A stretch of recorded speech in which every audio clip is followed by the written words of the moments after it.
दुनिया, बस झुकाने वाला होना चाहिए, वो दबदबा होना चाहिए, वो ऑरा होना चाहिए, वो रिप्रेजेंटेशन होना चाहिए, वो प्रेजेंटेबिलिटी होनी चाहिए कि दुनिया आपके सामने आकर के झुक जाए।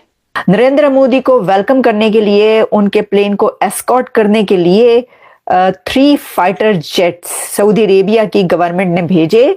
जिस अंदाज से नरेंद्र मोदी साहब को वेलकम किया जा रहा है, ये एक अनप्रेसिडेंटेड चीज है। पहली बात तो ये है, इसकी तारीख में मिसाल नहीं मिलती। पीएम मोदी की जो पॉलिसीज हैं वो पाकिस्तान के लिए बहुत ज्यादा फेवर नहीं करती। पाकिस्तान से तो वो मतलब एक तरह से पल्ला ही झाड़ चुके हैं। उनको कहना है कि हम तो ना पाकिस्तान से बात करना चाहते हैं, ना पाकिस्तान के साथ मिलना चाहते हैं। इंडिया ने बांग्लादेश के लिए एक नया मसला खड़ा कर दिया है। इंडिया ने बांग्लादेश को दिए जाने वाले रेलवे फंड्स मुकम्मल तौर पर बंद कर दिए हैं। चीन के जो इंडिया में सफीर हैं, उन्होंने एक इंटरव्यू में बताया कि चीन इंडिया की प्रीमियम प्रोडक्ट्स की बरामद में इजाफा करेगा और इंडियन कंपनियों को बगैर किसी तफरीक के चीन के साथ तजारत में सहूलत दी जाएगी। अमेरिका भी पहले इंडिया को सहूलतें दे चुका है और अब चीन भी दे चुका है, क्योंकि इंडिया की मार्केट बहुत बड़ी है और दोनों उसको खुश करने की कोशिश दोस्तों, क्या हाल है?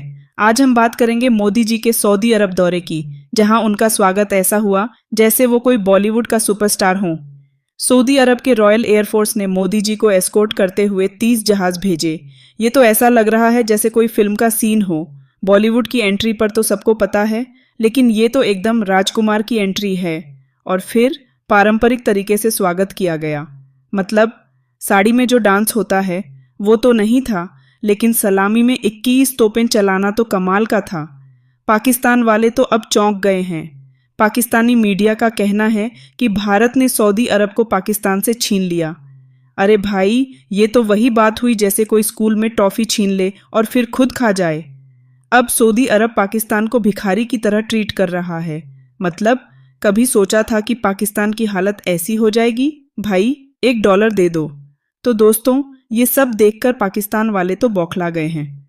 अब वो सोच रहे हैं कि कहाँ गए वो दिन जब हम भी वीआईपी थे। अब तो बस यही सुनाई दे रहा है, मोदी जी आ गए, बाय बाय पाकिस्तान। तो चलिए, इस मज़ेदार सफ़र पर हम सब हंसते हैं और देखते हैं आगे क्या होने वाला है। लेकिन याद रखिए, जब तक मोदी जी हैं, सऊदी अरब में एस्कॉर्ट और 21 तोपों की सलामी होती रहेगी। बस यही था आज का मज़ेदार अपडेट। मिलते हैं अगले वीडियो में। सऊदी अरेबिया के 3 फाइटर जेट्स ने एस्कॉर्ट किया है प्राइम मिनिस्टर नरेंद्र मोदी के प्लेन को। नरेंद्र मोदी को वेलकम करने के लिए, उनके प्लेन को एस्कॉर्ट करने के लिए 3 फाइटर जेट्स सऊदी अरेबिया की गवर्नमेंट ने भेजे, जो प्राइम मिनिस्टर नरेंद्र मोदी के जहाज को अपने साथ लेकर सऊदी अरेबिया में एंटर हुए। जिस वक्त कहा जा रहा है कि मोदी साहब का प्लेन जहाज जिस वक्त उस एयर स्पेस में एंटर अभी होने वाला था सऊदी अरेबिया की, तो उनके जो जेट्स थे 3 फाइटर जेट्स, वो पहुंचे, पहले से वहां पर मौजूद थे और फिर उन्होंने नरेंद्र मोदी के प्लेन को एस्कॉर्ट किया, अपने दरमियान में घेरे में ले लिया। जिस तरह के आपको पता है, ऐसा कोई जेस्चर, स्पेशल जेस्चर जब दिखाया जाता है तो होता है। और फिर उनके प्लेन को लेकर वो सऊदी अरेबिया जद्दा पहुंचे। ये एक बहुत एक अमेजिंग वेलकम है, ये कहा जाए तो गलत नहीं होगा, क्योंकि कहा ही जा रहा है कि ये एक बहुत ही स्पेशल जेस्चर है। From Saudi Arabia to India, from Mohammed bin Salman to prime minister Narendra Modi. एक ऐसा स्पेशल जेस्चर है जिसने ये बताया है कि सऊदी अरेबिया इंडिया को कैसे देखता है। मोहम्मद बिन सलमान नरेंद्र मोदी को किस स्टेटस पर रखते हैं लीडरशिप के, कि वो अपने फाइटर जेट्स भेजते हैं मोदी के प्लेन को एस्कॉर्ट करने के लिए, मोदी को वेलकम करने के लिए MBS अपने फाइटर जेट्स भेजते हैं। तो इस वक्त हर तरफ ये खबर चल रही है। तो हमने कहा कि दस्ती के दस्ती आप तक हाथ के हाथ ये खबर पहुंचाएं। अभी अभी लेटेस्ट न्यूज़ है ये। अभी मोदी साहब पहुंचे हैं Saudi Arabia Jeddah. Modi is the first leader in decades, first Indian leader in decades के जो जद्दा पहुंचेंगे। आप अगर ये समझ रहे हैं कि हम सऊदी अरेबिया कह रहे हैं, नहीं, सऊदी अरेबिया नहीं, हम जद्दा की बात करें।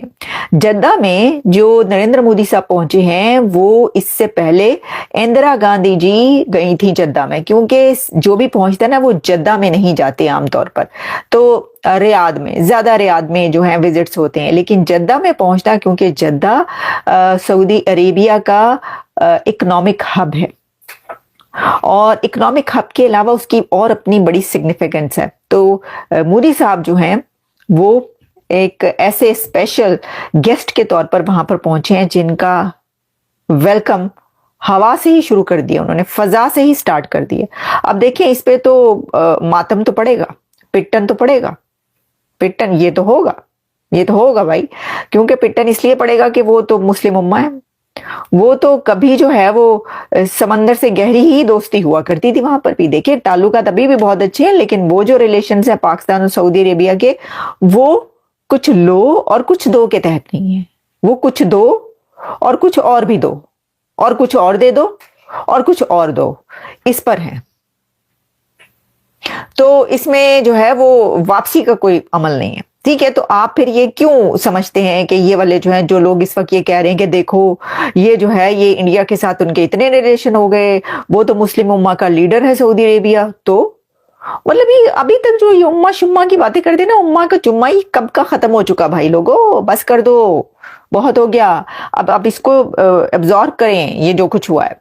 इंडिया ने बांग्लादेश को दिए जाने वाले रेलवे फंड्स मुकम्मल तौर पर बंद कर दिए हैं। ये वही रेलवे प्रोजेक्ट हैं जो इंडिया को बांग्लादेश के जरिए इंडिया की 7 सिस्टर स्टेट्स के साथ कनेक्ट कर रहा था, लेकिन अब इंडिया ने ये रेलवे फंड्स मुकम्मल तौर पर बंद कर दिए और अब इंडिया इस कनेक्टिविटी के लिए नेपाल और भूटान की तरफ देख रहा है। इस प्रोजेक्ट की मालियत 5000 करोड़ है। ये बांग्लादेश का अपना ही जो मसला खड़ा हुआ था वही इनके गले में पड़ चुका है।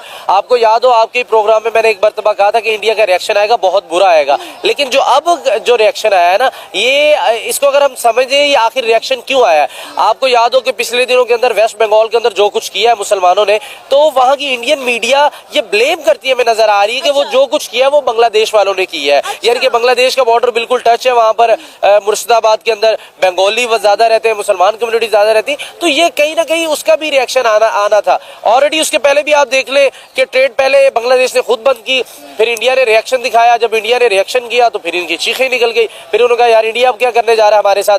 तो जाहिर बात है जब आप किसी भी मुल्क में मुदाखलत करते हैं, नो डाउट देखिए बात करनी चाहिए हमेशा हक और सच के ऊपर। हमारे अफगानिस्तान के साथ मामला दुरुस्त नहीं हो रहे, हम निकाल बाहर फेंक रहे हैं उनको, कह जाओ भाई आप लोग हमारे साथ ठीक नहीं कर रहे, आप बलूचिस्तान के अंदर मामला खराब कर रहे हैं, हम निकाल बाहर फेंक रहे हैं कि भाई जाओ आप। इसी तरह अगर इंडिया के अंदर कोई दहशतगर्दी कर रहा है तो वो इस तरह का रिएक्शन आएगा। जाहिर बात है वो बांग्लादेश के साथ आने बाने उनके मिल रहे बकौल इंडियन मीडिया के, बकौल इंडिया के। हम तो अब ग्राउंड लेवल में नहीं, हमें तो जो खबरें आ रही है वो तो यही हमें सुनने को मिल रही है कि बांग्लादेश कर रहा है। अब देखिए वो इसमें सदाकत कितनी है या सच्चाई कितनी है। अगर हम बॉर्डर्स को देखा जाए, जैसे कि हमारे बलूचिस्तान का बॉर्डर लगता है तो हमारे लिए बड़ा इजी है ब्लेम करना ईरान को, केपी के साथ हमारे बॉर्डर लगता है अफगानिस्तान को, तो बड़ा इजी है ब्लेम करना।